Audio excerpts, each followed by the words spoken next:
Un rabbin m'a enseigné une méthode ancestrale pour détruire toute malédiction en utilisant du sel dans les toilettes. Et ce que j'ai découvert a transformé ma façon de comprendre le poids invisible que je traînais depuis des années. Si tu sens que quelque chose d'obscur te poursuit, que la malchance ne te lâche pas, ou que tu portes un fardeau que tu ne peux pas expliquer, écris dans les commentaires. Je choisis de détruire toute malédiction et de récupérer mon pouvoir maintenant. Il y a des choses que nous faisons tous sans y penser. Tu entres dans la salle de bain, tu utilises les toilettes, tu tires la chasse, et tu continues ta journée comme si de rien n'était. Mais pendant des années, j'ai vécu avec une sensation que je ne pouvais pas nommer, une pression dans la poitrine qui apparaissait sans raison, une série d'échecs qui semblaient reliés par un fil invisible, des relations qui se terminaient toujours de la même manière, de l'argent qui entrait et sortait sans que je puisse comprendre pourquoi, et une voix intérieure qui répétait sans cesse « Cela m'arrive toujours, je ne vais jamais m'en sortir. Je suis piégé dans quelque chose que je ne contrôle pas. » Ce n'était pas de la dépression, ce n'était pas seulement de la malchance, c'était quelque chose de plus profond, quelque chose qui vivait au fond de mon esprit, comme un programme tournant en silence, dictant mes réactions, mes décisions, ma façon de voir le monde. Jusqu'à ce qu'un jour, dans une conversation que je n'attendais pas, un rabbin âgé me regarde dans les yeux et me dise quelque chose qui semblait simple, mais qui m'a brisé de l'intérieur. Les malédictions les plus puissantes ne viennent pas de l'extérieur, elles viennent de ce que tu refuses de lâcher. Il m'a parlé d'un savoir ancien qui se transmettait en silence, loin des temples bruyants, loin des cérémonies élaborées.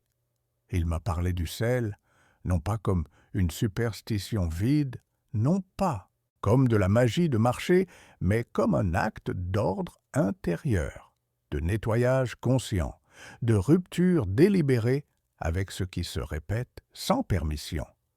Le sel, m'a-t-il dit, absorbe ce que l'esprit refuse de libérer, et l'eau qui coule dans les toilettes emporte ce qui ne t'appartient plus, ce qui a déjà accompli son temps, ce qui reste là uniquement parce que personne ne lui a dit de partir. Au début, je n'ai pas compris. Je pensais que c'était une métaphore, une façon poétique de parler de nettoyage émotionnel, mais il a insisté. Ce n'est pas une métaphore, c'est une action. L'esprit comprend les symboles, le corps comprend le mouvement, et quand les deux se rejoignent avec une intention pure, quelque chose change dans la structure invisible de ta vie. Pas à l'extérieur, à l'intérieur, pas dans l'univers, en toi. Cette nuit-là, avant de dormir, j'ai pris une poignée de sel. Je l'ai tenue dans ma main et j'ai senti sa texture rugueuse, son poids minime, mais réel. J'ai pensé à tout ce que j'avais porté sans m'en rendre compte. La rancœur envers quelqu'un qui m'avait trahi des années auparavant. La culpabilité pour des décisions que je ne pouvais pas changer. La peur d'échouer à nouveau, de me retrouver seul à nouveau, de tout perdre à nouveau. Et pendant que je pensais à cela, j'ai laissé tomber le sel dans les toilettes. J'ai observé comment il se dissolvait dans l'eau et j'ai tiré la chasse. Le son de l'eau qui coulait était différent cette fois. Ce n'était pas seulement un son mécanique, c'était un signal. Quelque chose s'était terminé, quelque chose était parti. Ce n'était pas dramatique. Il n'y a pas eu d'éclair ni de signe du ciel. Mais cette nuit-là, j'ai dormi différemment, et le lendemain matin, quand je me suis réveillé, quelque chose dans ma poitrine se sentait plus léger, comme si quelqu'un avait enlevé une pierre qui était là depuis si longtemps que je ne la remarquais même plus. C'était il y a des années, et depuis lors, cet acte simple est devenu une partie de ma vie, non pas comme un rituel obsessionnel, mais comme un rappel constant. Je choisis ce qui reste, je choisis ce qui part. Dans la tradition des sages, le sel a toujours eu une place spéciale. Il purifie, préserve, protège, mais son pouvoir n'est pas dans le sel lui-même, il est dans ce qu'il représente, une coupure, une frontière, une limite claire entre ce que tu nourris et ce que tu bannis. Quand tu utilises le sel avec intention, tu ne fais pas de la magie, tu fais quelque chose de beaucoup plus puissant. Tu entraînes ton esprit à traiter le poids émotionnel comme un déchet physique, quelque chose qui doit être reconnu, nommé et éliminé, pas conservé, pas justifié, pas nourri, avec plus d'histoire. Pense à ton corps. Chaque jour, tu élimines ce dont tu n'as plus besoin. Tu n'y penses pas à 2 fois, tu ne t'y accroches pas, tu ne le gardes pas par nostalgie. Le déchet est un déchet, et ton corps le sait. Mais ton esprit est différent. Ton esprit garde tout. Des conversations d'il y a 10 ans, des humiliations qui n'ont plus d'importance, des peurs qui ne se sont jamais réalisées, mais qui restent vivantes dans ta tête, comme des fantômes qui ne se reposent pas. Et tant que tu continues à garder cela, tant que tu continues à laisser cela occuper de l'espace en toi, tu vas sentir ce poids, cette pression, cette sensation d'être maudit, même si tu ne peux pas expliquer pourquoi. Je me souviens d'une époque où je ne pouvais pas dormir. Je me réveillais à 3 heures du matin, avec le cœur qui battait la chamade, en sueur, avec l'esprit qui tournait en rond. Je repassais chaque erreur que j'avais commise, chaque opportunité que j'avais perdue, chaque mot que j'aurais dû dire, mais que je n'ai pas dit. C'était comme si mon esprit avait un fichier infini d'échecs et le révisait toutes les nuits, s'assurant que je ne l'oublie jamais, que je ne me pardonne jamais, que je ne me sente jamais en paix. C'est ce que fait une malédiction intérieure. Elle ne te laisse pas te reposer, elle ne te laisse pas respirer, elle ne te laisse pas être. Le rabbin m'a expliqué que ce n'était pas un hasard, que les esprits humains ont été conçus pour se souvenir du danger, pour marquer les expériences douloureuses avec une étiquette brillante qui dit « Évite cela, ne repasse pas par ici ». C'est un mécanisme de survie qui a fonctionné pendant des milliers d'années quand les dangers étaient simples et directs. Un animal dangereux, une falaise traîtresse, une plante vénéneuse. Mais dans le monde moderne, ce même mécanisme se retourne contre nous. Il marque comme dangereuses des choses qui ne le sont pas. Le rejet, l'échec, la honte. Et chaque fois que nous nous approchons de quelque chose qui ressemble de loin à ces expériences passées, le système d'alarme s'active, la peur nous paralyse et nous finissons par éviter non seulement le danger réel, mais la vie elle-même. C'est là que vit la malédiction, dans ce cycle de peur et d'évitement qui se nourrit lui-même. Tu as peur d'échouer, alors tu n'essaies pas. Tu n'essaies pas, alors tu ne grandis pas. Tu ne grandis pas, alors tu te sens bloqué. Tu te sens bloqué, alors la peur s'intensifie et le cycle continue de tourner de plus en plus vite, consommant de plus en plus de ton énergie, de ton temps, de ta vie, jusqu'à ce qu'un jour tu te rendes compte que tu as passé des années, peut-être des décennies, à vivre dans une cage que tu as toi-même construite avec tes propres peurs. La malédiction n'est pas la peur. La peur est naturelle, elle est humaine, elle est inévitable. La malédiction, c'est de croire la peur chaque fois qu'elle parle. C'est de lui donner le contrôle de tes décisions, de tes actions, de ton destin. C'est d'oublier que tu es plus grand que n'importe quelle émotion qui traverse ton corps, que n'importe quelle pensée qui traverse ton esprit, que n'importe quel schéma que tu as répété jusqu'à présent. Abonne-toi à cette chaîne si tu veux continuer à recevoir des connaissances ancestrales qui transforment les vies. Ce n'est pas du divertissement, c'est un entraînement pour ton âme. La salle de bain est l'endroit le plus ordinaire de ta maison. Personne n'y pense comme à un lieu sacré. Personne n'y entre avec révérence. Mais les sages ont compris quelque chose que la plupart ignorent, que tout lieu où se produit une libération est un lieu de pouvoir. Ton corps le sait. Chaque jour, tu élimines ce dont tu n'as plus besoin sans le remettre en question, sans drame, sans attachement. Mais ton esprit s'accroche. Il s'accroche à la douleur, à la culpabilité, à la peur, à l'histoire qui te définit.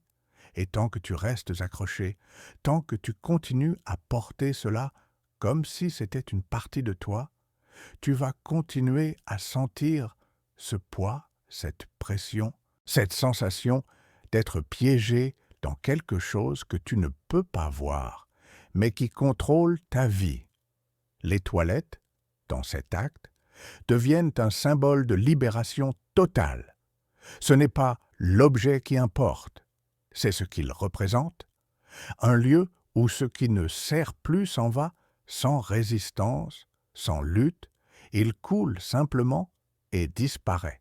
Et quand tu combines ce symbole avec le sel, avec l'intention claire, avec la conscience pleine, tu crées un langage que ton esprit profond comprend, un langage plus ancien que les mots, plus puissant que n'importe quel argument rationnel. Tu dis à tout ton système, cela se termine ici, cela part maintenant. Je récupère mon espace intérieur. Il y a des moments dans la vie où tu te rends compte que ce que tu pensais être de la malchance était en réalité un schéma que tu répétais sans le voir. Les mêmes types de relations qui échouent toujours au même point, les mêmes opportunités qui t'échappent des mains, les mêmes conflits qui se répètent avec des personnes différentes. Et tu te demandes pourquoi cela t'arrive toujours, pourquoi tu ne peux pas avancer, pourquoi tu sembles condamné à revivre la même histoire encore et encore. La réponse n'est pas dans les étoiles, ni dans les autres, ni dans la chance. La réponse est dans ce que tu portes en silence, dans ce que tu refuses de regarder, dans ce que tu continues à nourrir avec ton attention, avec tes pensées, avec tes paroles. Chaque fois que tu répètes l'histoire de ce qui t'est arrivé, tu la maintiens vivante. Chaque fois que tu justifies pourquoi tu ne peux pas avancer, tu construis un mur plus haut. Chaque fois que tu dis que c'est comme ça que tu es, que c'est ainsi que les choses sont, tu scelles ton propre sort. Ce n'est pas de la discipline positive vide, ce n'est pas nier la douleur, c'est comprendre que l'esprit ne fait pas de différence entre ce que tu vis et ce que tu répètes. Pour l'esprit, raconter une histoire traumatique est comme la revivre. Les mêmes hormones sont libérées, le même stress est activé, le même schéma neuronal se renforce. Et plus tu le répètes, plus cela devient réel, plus cela devient toi. Le rabbin m'a raconté l'histoire d'un homme qui était venu le voir en désespoir de cause. Cet homme avait tout essayé pour sortir de la pauvreté. Il avait travaillé dur, avait étudié, avait prié. Mais peu importe ce qu'il faisait, l'argent ne restait jamais. Il arrivait et repartait, comme si une force invisible le repoussait. Le rabbin ne lui a pas parlé de prière spéciale ni d'amulette. Il lui a demandé de raconter son histoire. Et pendant que l'homme parlait, le rabbin a remarqué quelque chose. À chaque phrase, l'homme disait « Je suis pauvre, j'ai toujours été pauvre. Ma famille a toujours été pauvre. Nous sommes nés pour être pauvres. » Il ne racontait pas seulement une histoire, il récitait une identité. Il s'était défini lui-même par le manque, et tant qu'il se définissait ainsi, le manque était tout ce qu'il pouvait manifester. Le rabbin lui a dit quelque chose de simple, mais dévastateur. Arrête de dire que tu es pauvre. Arrête de porter cette identité comme si c'était ton nom. Tu n'es pas la pauvreté. Tu es quelqu'un qui a vécu la pauvreté. C'est une expérience, pas une essence. Et quand tu confonds les deux, tu te condamnes à la répéter. L'homme est rentré chez lui ce jour-là et a commencé à changer sa façon de parler. Au lieu de dire « je suis pauvre », il disait « j'ai vécu dans la pauvreté, mais je choisis l'abondance ». Au lieu de dire « l'argent ne reste jamais avec moi », il disait « je suis en train d'apprendre à gérer l'énergie de l'abondance ». Cela semblait stupide au début. Il se sentait comme un imposteur, mais il a continué, et avec le temps, quelque chose a changé. Non pas à l'extérieur d'abord, mais à l'intérieur. Il a commencé à prendre des décisions différentes. Il a commencé à voir des opportunités qu'il ne voyait pas avant. Il a commencé à se comporter comme quelqu'un qui méritait l'abondance. Et l'abondance a commencé à répondre. C'est ainsi que fonctionne la libération d'une malédiction. Ce n'est pas un événement spectaculaire, c'est un changement de fréquence. C'est arrêter de te définir par ce qui t'est arrivé et commencer à te définir par ce que tu choisis. Quand tu jettes le sel dans les toilettes, tu ne fais pas disparaître le passé. Tu changes ta relation avec lui. Tu dis « Cela s'est passé, mais cela ne me définit pas. Cela a été douloureux, mais cela ne contrôle plus ma vie. J'ai le pouvoir de choisir ce qui reste et ce qui part. Et ce pouvoir ne t'est pas donné par quelqu'un d'autre. Il est déjà en toi. Il a toujours été là. Tu l'as juste oublié parce que tu as été formé à chercher des solutions à l'extérieur, à attendre que quelqu'un te sauve, que quelque chose change, que le monde s'aligne enfin en ta faveur. Mais le monde ne s'aligne pas. C'est toi qui t'alignes. C'est toi qui choisis à quelle fréquence tu vibres. C'est toi qui décides quelles pensées tu nourris, quelles histoires tu répètes, quelle version de toi-même tu vas être aujourd'hui.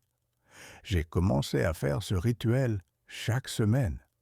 Pas tous les jours, car je ne voulais pas qu'il devienne mécanique, mais chaque fois que je sentais que quelque chose s'accumulait, chaque fois qu'une vieille peur revenait, chaque fois que je me surprenais à répéter un schéma que je croyais avoir dépassé. Je prenais le sel, je le tenais dans ma main, et je nommais ce que je libérais, pas de manière vague, pas avec des phrases génériques comme « je libère la négativité ». Non, je nommais la chose spécifique. Je libère la colère que j'ai envers cette personne. Je libère la peur de ne pas être suffisant. Je libère la croyance que je ne mérite pas d'être heureux. Et puis, je laissais tomber le sel. Je regardais l'eau l'emporter et je sentais quelque chose se relâcher en moi. Ce n'était pas toujours immédiat. Parfois, je devais répéter le même rituel plusieurs fois pour la même chose, mais chaque fois, le poids diminuait un peu. La charge émotionnelle perdait de sa force. Et avec le temps, les choses qui m'avaient tourmenté pendant des années ont commencé à perdre leur pouvoir sur moi. Les personnes qui m'avaient blessé ne m'affectaient plus de la même manière. Les situations qui m'auraient paralysé auparavant ne me faisaient plus peur. Je ne dis pas que je suis devenu invincible. Je dis que j'ai arrêté de porter des fardeaux qui ne m'appartenaient pas. J'ai arrêté de vivre comme si j'étais condamné à répéter le passé. J'ai commencé à vivre comme quelqu'un qui choisit. Le changement le plus profond n'a pas été dans les circonstances extérieures, bien qu'elles aient aussi changé. Le changement le plus profond a été dans ma façon de me voir moi-même. Avant, je me voyais comme une victime des circonstances, comme quelqu'un à qui les choses arrivaient, quelqu'un qui n'avait pas son mot à dire dans la façon dont sa vie se déroulait, mais après avoir commencé ce processus, après avoir pris conscience du pouvoir que j'avais de choisir ce que je portais et ce que je libérais, j'ai commencé à me voir différemment. Je me suis vu comme quelqu'un qui avait de l'action, quelqu'un qui pouvait influencer sa propre vie, quelqu'un qui n'était pas seulement réactif, mais créatif. Et ce changement de perception a tout changé. Parce que quand tu te vois comme impuissant, tu agis comme impuissant. Tu attends que les choses s'arrangent, tu te plains, tu blâmes. Mais quand tu te vois comme quelqu'un qui a du pouvoir, tu commences à agir en accord avec ce pouvoir. Tu prends des décisions, tu poses des limites, tu te défends, tu crées. Et le monde répond à cette énergie différemment. Les gens autour de moi ont commencé à le remarquer. Ils ne savaient pas ce qui avait changé, mais ils sentaient quelque chose de différent. Certains m'ont demandé ce que j'avais fait, d'autres ont simplement commencé à s'éloigner, comme si la fréquence sur laquelle je vibrais maintenant ne correspondait plus à la leur. Et c'était bien, parce que j'ai compris que tout le monde n'est pas censé rester dans ta vie pour toujours. Certaines personnes sont là pour une saison, pour t'enseigner quelque chose, pour refléter quelque chose en toi. Et quand cette leçon est terminée, quand ce reflet n'est plus nécessaire, il est naturel que les chemins se séparent. S'accrocher aux gens par peur de la solitude, par habitude, par obligation, c'est une autre forme de malédiction. C'est choisir la familiarité au détriment de la vérité. C'est préférer la compagnie toxique à l'espace sacré de la solitude où tu peux vraiment t'entendre toi-même. Le rabbin m'avait prévenu de cela aussi. Quand tu changes ta fréquence, avait-il dit, tout ce qui ne correspond pas à cette nouvelle fréquence va commencer à tomber. Ce ne sera pas toujours facile, parfois ce sera douloureux, mais c'est nécessaire, parce que tu ne peux pas construire une nouvelle vie en portant l'ancien poids. Tu ne peux pas avancer si tu continues à regarder en arrière. À un moment donné, tu dois faire confiance au processus et laisser partir ce qui doit partir. J'ai appris que la libération n'est pas un événement unique. C'est un processus continu. Il y aura toujours quelque chose de nouveau à libérer, quelque chose de plus profond à guérir, quelque chose de plus subtil à transformer. Parce que la vie ne s'arrête pas, les défis ne cessent pas, les épreuves ne disparaissent pas, mais ce qui change, c'est ta capacité à les affronter. Ce qui change, c'est que tu ne te laisses plus submerger par eux. Ce qui change, c'est que tu apprends à naviguer dans les tempêtes, sans perdre ton centre, sans oublier qui tu es, sans abandonner ton pouvoir. Le sel dans les toilettes n'est devenu pour moi qu'un outil parmi d'autres. C'était le début, la porte d'entrée dans un monde de conscience plus profonde, mais ce n'était pas la fin. Parce que j'ai réalisé que le véritable travail ne se faisait pas dans la salle de bain. Il se faisait dans chaque pensée que je choisissais de nourrir, dans chaque mot que je choisissais de prononcer, dans chaque action que je choisissais de poser. C'était dans les petits moments, dans les choix quotidiens, dans la façon dont je répondais quand quelque chose ne se passait pas comme je le voulais, dans la façon dont je me parlais à moi-même quand je faisais une erreur, dans la façon dont je traitais les autres, même quand ils ne le méritaient pas. Le rabbin m'a enseigné que l'esprit est comme un jardin. Si tu ne le cultives pas consciemment, les mauvaises herbes poussent d'elles-mêmes. Les pensées négatives, les peurs, les doutes, les jugements, tout cela pousse naturellement si tu ne fais rien pour l'arrêter. Mais si tu cultives consciemment ton jardin mental, si tu plantes des graines d'intention, si tu arraches les mauvaises herbes dès qu'elles apparaissent, si tu nourris ce que tu veux voir grandir, alors ton esprit devient un lieu de beauté, de paix, de pouvoir, et cette beauté intérieure se reflète dans ta vie extérieure, pas comme par magie, mais comme une conséquence naturelle, parce que ce que tu es à l'intérieur, tu le crées à l'extérieur. Si tu es chaos à l'intérieur, tu créeras du chaos à l'extérieur. Si tu es paix à l'intérieur, tu créeras de la paix à l'extérieur. C'est une loi simple, mais profonde.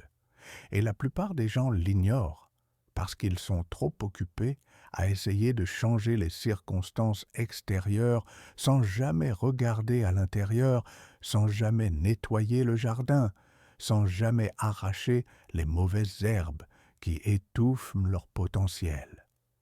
Il y a eu un moment de clarté particulier que je n'oublierai jamais. C'était pendant un de ces rituels nocturnes. J'avais laissé tomber le sel dans les toilettes, j'avais tiré la chasse, et au lieu de partir immédiatement, je suis resté là, debout, regardant l'eau tourbillonner et disparaître. Et dans ce moment de silence, j'ai réalisé quelque chose de profond. Je me suis rendu compte que je n'avais pas seulement libéré une émotion ou une peur spécifique. J'avais libéré l'idée que j'avais besoin d'être sauvé. Toute ma vie, j'avais attendu que quelqu'un vienne me sauver, me réparer, me compléter. J'avais cherché cela dans les relations, dans le travail, dans les réalisations, dans la reconnaissance. Et chaque fois que je ne le trouvais pas, je me sentais vide, incomplet, brisé. Mais dans ce moment, j'ai compris que personne ne pouvait me sauver parce que je n'avais pas besoin d'être sauvé. J'avais besoin de me souvenir que j'étais déjà entier, que j'avais toujours été entier, que les blessures et les peurs et les échecs ne m'avaient pas brisé. Ils m'avaient juste fait oublier temporairement qui j'étais vraiment. Cette réalisation a été le vrai tournant, parce qu'à partir de ce moment, j'ai arrêté de chercher à l'extérieur. J'ai arrêté d'attendre que quelqu'un me valide, que quelque chose me complète, que quelque événement me rende enfin heureux. J'ai commencé à me tourner vers l'intérieur, à trouver en moi-même ce que j'avais toujours cherché ailleurs. Et c'est là que j'ai trouvé le vrai pouvoir. Pas le pouvoir sur les autres, pas le pouvoir sur les circonstances, mais le pouvoir sur moi-même. Le pouvoir de choisir comment je réagissais, comment je me sentais, comment je vivais. Personne ne pouvait me l'enlever. Personne ne pouvait me contrôler si je ne le permettais pas. J'étais libre, pas parce que mes circonstances avaient changé, mais parce que j'avais changé ma relation avec elles. Les mêmes défis étaient toujours là, les mêmes difficultés, les mêmes obstacles, mais je ne les voyais plus comme des malédictions. Je les voyais comme des opportunités de grandir, d'apprendre, de me renforcer. Chaque défi devenait un enseignant Chaque difficulté devenait un sculpteur qui façonnait la meilleure version de moi-même. Le sel m'avait appris quelque chose que je n'aurais jamais compris autrement. Et il m'avait appris que la libération n'est pas quelque chose qui t'arrive, c'est quelque chose que tu fais. C'est un choix actif, conscient, répété. C'est dire non à ce qui ne te sert plus. C'est dire oui à ce qui t'élève. C'est créer de l'espace pour le nouveau en laissant partir l'ancien. Et ce processus ne s'arrête jamais. Parce que tu évolues constamment, tu changes constamment, tu grandis constamment. Et à mesure que tu grandis, de nouvelles couches apparaissent, de nouveaux schémas se révèlent, de nouvelles blessures demandent à être guéries. Mais ce n'est pas un problème, c'est la vie, c'est le voyage. Et quand tu comprends cela, quand tu acceptes que la guérison n'est pas une destination mais un chemin, alors tu arrêtes de résister, tu arrêtes de te battre contre toi-même, tu commences à t'accompagner avec compassion, avec patience, avec amour. Mais il y avait quelque chose de plus profond que le rabbin ne m'avait pas encore révélé, quelque chose qu'il a attendu que je sois prêt à entendre, des mois après avoir commencé le rituel du sel, après avoir ressenti les changements, après avoir compris le pouvoir de l'intention et du symbole, il m'a appelé pour une conversation.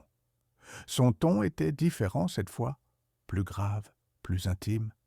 Il m'a dit que ce que je faisais avec le sel était puissant, mais que c'était seulement la surface, que la véritable malédiction, la plus profonde, celle qui affecte presque tout le monde sans qu'il le sache, n'était pas seulement dans les pensées ou dans les émotions, elle était dans le corps, enracinée dans un lieu très spécifique que la plupart des gens ignorent complètement. Il m'a parlé du nombril, pas comme une curiosité anatomique, mais comme un centre énergétique, comme le point d'origine de toutes les connexions, de toutes les blessures non résolues, de toutes les mémoires cellulaires que nous portons sans le savoir. Il m'a dit que si je voulais vraiment me libérer complètement, je devais comprendre ce qui vivait là, dans ce point exact où ma vie avait commencé. Je ne comprenais pas immédiatement. Le nombril semblait si banal, si insignifiant.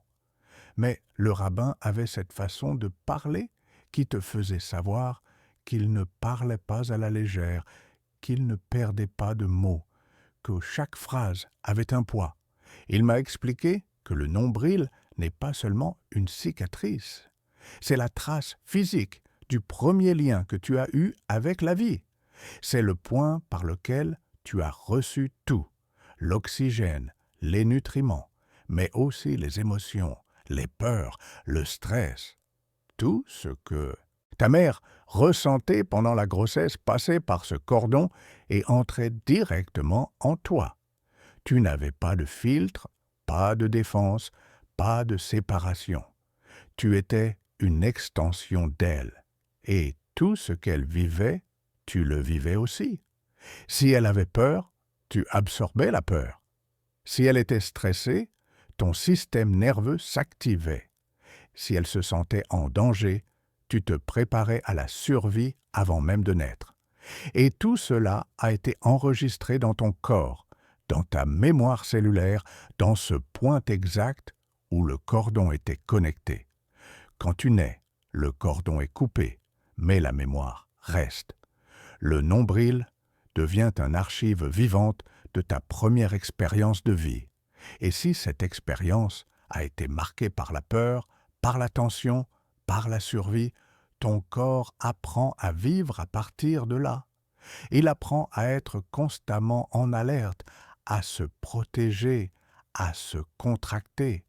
Et cette contraction ne se relâche jamais complètement, à moins que tu ne reviennes consciemment à ce point et que tu ne dises à ton corps qu'il peut maintenant se détendre, qu'il est maintenant en sécurité.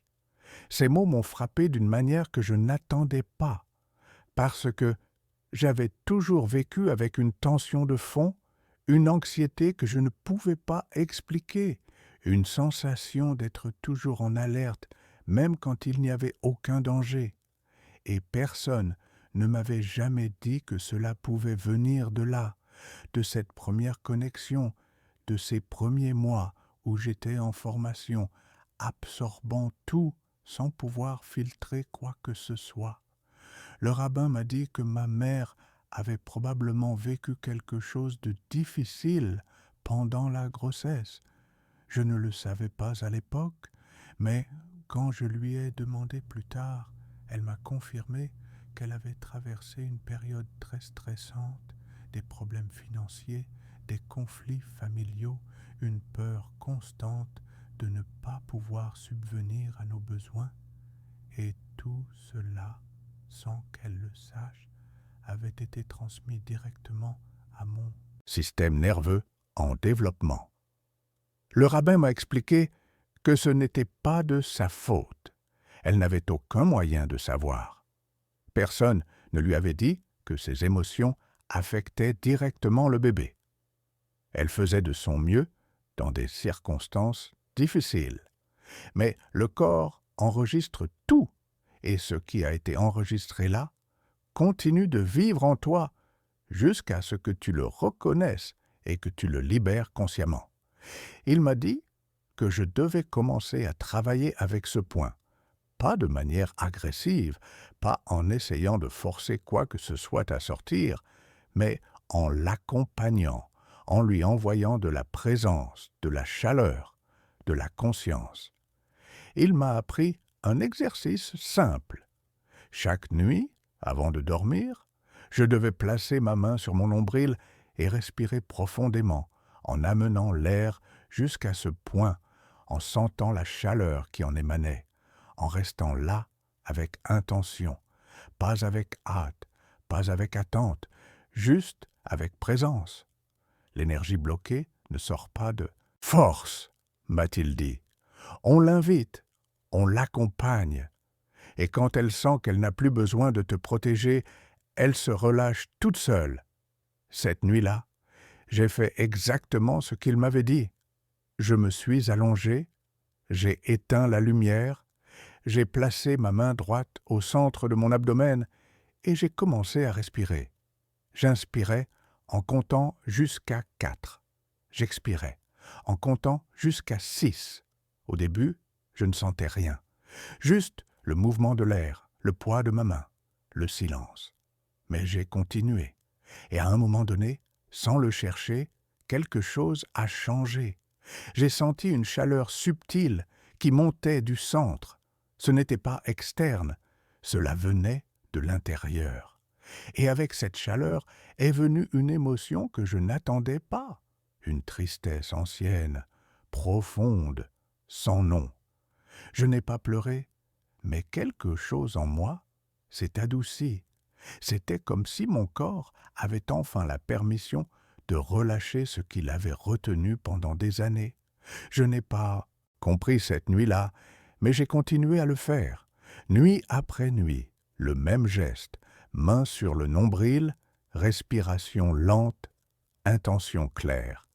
Je libère ce qui n'est pas à moi. Je récupère ce qui l'est.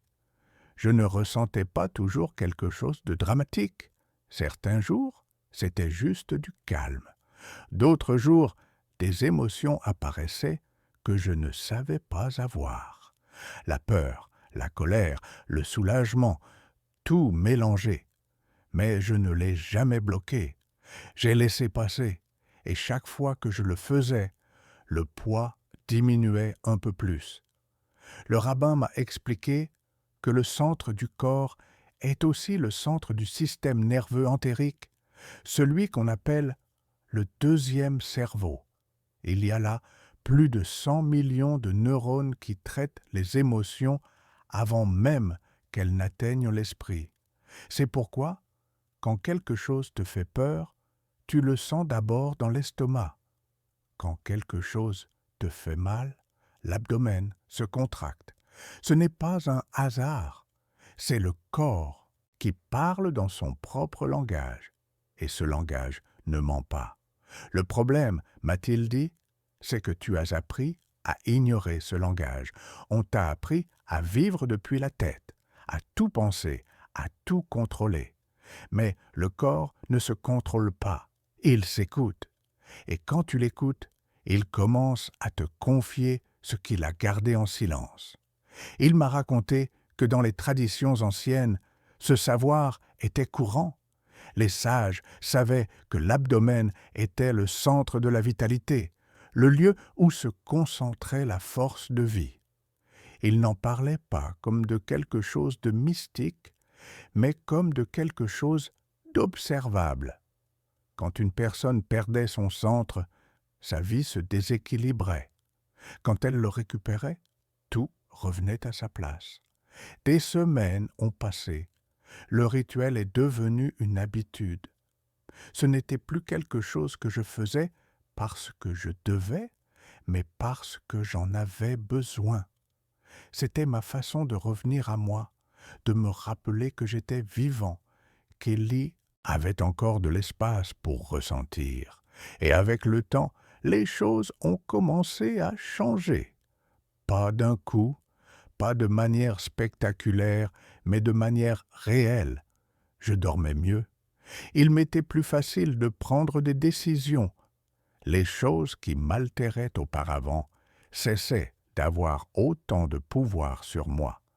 Non pas parce que le monde avait changé, mais parce que j'avais changé ma fréquence. Le rabbin m'a averti de quelque chose d'important. N'attends pas de résultats immédiats, le corps a son propre temps. Il guérit par couches. D'abord le superficiel, puis le profond. Et parfois, juste quand tu crois avoir déjà guéri, quelque chose de plus ancien apparaît. Quelque chose qui attendait en dessous. Ne vois pas cela comme un recul. Cela fait partie du processus. Chaque couche qui tombe te rapproche de ton centre réel. Et il avait raison. Il y a eu des moments où j'ai de nouveau ressenti le poids, le brouillard, la fatigue. Mais je n'avais plus peur. Je savais que ce n'était pas un échec, mais une invitation. Le corps me montrait quelque chose de plus, quelque chose qui avait encore besoin d'être vu. Et chaque fois que je le regardais sans le juger, sans le rejeter, il se dissolvait un peu plus. J'ai commencé à remarquer des schémas. Certains jours, certaines émotions apparaissaient avec plus de force. Au début, je pensais que c'était aléatoire, mais j'ai ensuite compris que ce ne l'était pas. Le corps faisait remonter à la surface ce qui avait été enterré pendant des années. Il ne le faisait pas pour me punir, il le faisait pour me libérer. Une nuit, pendant que je respirais avec ma main sur mon nombril, j'ai ressenti quelque chose de différent. Ce n'était pas de la tristesse ni du soulagement, c'était de la clarté. Pour la première fois en années, j'ai senti que je pouvais voir ma vie sans le filtre de l'angoisse. J'ai vu avec netteté combien de temps j'avais passé à vivre en pilote automatique, répétant des schémas qui n'étaient pas les miens, portant des attentes étrangères, soutenant les autres pendant que je m'oubliais moi-même. Et dans cet instant, quelque chose s'est brisé. Ce n'était pas douloureux, c'était libérateur. C'était comme si une corde invisible qui m'avait maintenu attaché pendant des années se coupait enfin. Si tu lis ceci et que tu sens que quelque chose en toi est bloqué, que tu portes un poids invisible, que la vie ne coule pas comme elle devrait, je veux que tu saches quelque chose. Tu n'es pas maudit, tu n'es pas condamné, tu n'es pas brisé, tu portes simplement quelque chose qui ne t'appartient pas. Et la bonne nouvelle, c'est que tu peux le lâcher. Tu peux choisir. Tu peux commencer maintenant. Prends une poignée de sel, tiens-la dans ta main, sens son poids, sa texture. Pense à ce que tu veux libérer. Nomme-le.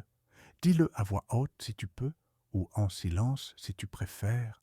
Mais nomme-le, parce que ce qui n'est pas nommé ne peut pas être libéré. Ensuite, va aux toilettes. Laisse tomber le sel dans l'eau. Regarde-le se dissoudre. Et pendant qu'il se dissout, dis ces mots avec intention. Je libère ce qui ne m'appartient pas. Je récupère mon pouvoir maintenant. Puis, tire la chasse. Regarde l'eau emporter ce que tu as choisi de laisser partir et laisse-toi sentir. Laisse-toi ressentir ce que ton corps veut te dire. Ne le bloque pas. Ne le juge pas. Accueille-le simplement. C'est ton corps qui se libère. C'est ta vie qui se réaligne. C'est ton âme qui se souvient de qui elle est vraiment. Ce n'est pas de la magie, c'est de l'intention, c'est de la conscience, c'est du pouvoir personnel mis en action. Et ça fonctionne, pas parce que le sel a des pouvoirs mystiques, mais parce que tu te rappelles que tu as le pouvoir de choisir, que tu n'es pas victime des circonstances, que tu n'es pas prisonnier de ton passé, que tu es le créateur de ta propre réalité, un choix à la fois, une pensée à la fois, une action à la fois. Le voyage ne se termine pas ici. En fait, il ne se termine jamais, parce que la vie est mouvement, changement, transformation constante. Mais ce qui change, c'est que tu ne te sens plus piégé, tu ne te sens plus impuissant. Tu sais que peu importe ce qui arrive, tu as des outils, tu as la conscience, tu as le choix, et c'est tout ce dont tu as besoin. Le rabbin m'a dit quelque chose que je n'oublierai jamais. La liberté n'est pas l'absence de défis, c'est la capacité de les affronter sans perdre ton centre. C'est savoir que peu importe ce que la vie t'envoie, tu as en toi tout ce qu'il faut pour le traverser, pour en apprendre, pour en sortir plus fort. Voilà ce que signifie briser une malédiction. Ce n'est pas attendre qu'un miracle externe change ta vie, c'est réaliser que le miracle est en toi, qu'il l'a toujours été, et que tout ce que tu as à faire, c'est te souvenir que tu es puissant, te souvenir que tu es entier, te souvenir que tu es libre. Commence aujourd'hui, ne repousse pas à demain, ne cherche pas d'excuses, ne dis pas que tu n'es pas prêt. Tu es aussi prêt que tu le seras jamais. La vie n'attend pas que tu sois prêt. Elle t'attend pour que tu commences. Alors commence. Prends le sel. Fais le rituel. Place ta main sur ton nombril. Respire. Sens. Libère. Récupère ce qui t'appartient et regarde ce qui se passe. Regarde comment ta vie commence à changer. Pas par magie, mais par choix, par intention, par pouvoir personnel. Parce que c'est ce que tu es, un être de pouvoir, un créateur, quelqu'un qui choisit. Et maintenant que tu le sais, maintenant que tu te souviens, rien ne sera plus jamais pareil. La malédiction est brisée, le pouvoir est récupéré, la vie recommence. Et tout commence par un simple choix, le choix de lâcher prise, le choix de te libérer, le choix d'être enfin qui tu as toujours été, destiné à être.